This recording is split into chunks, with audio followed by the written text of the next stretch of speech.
Hi ಹಾಲ್, ಇವತ್ತು ನಾನು ಮೊಳಕೆ ಕಟ್ಟಿರೋ ಸಾಂಬಾರ್ ರೆಸಿಪಿ ತೋರಿಸ್ತಾ ಇದ್ದೀನಿ.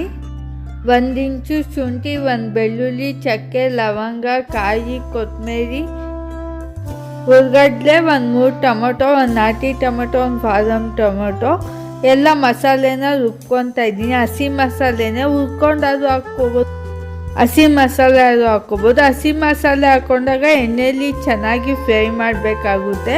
ಇವಾಗ ನಾನು ಹುರುಳಿಕಾಳು ಮೊಳಕೆ ಕಟ್ಟಿದ್ದೀನಿ.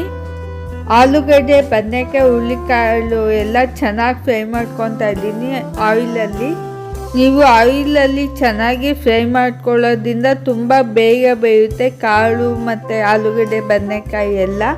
ಇವಾಗ ಹಸಿ ಮಸಾಲೆ ರುಬ್ಕೊಂಡಿದ್ನಲ್ಲ ಅದನ್ನೆಲ್ಲ ನುಣ್ಣಕ್ಕೆ ಪೇಸ್ಟ್ ಮಾಡ್ಕೊಂಡು ಹಾಕ್ಕೋಬೇಕು.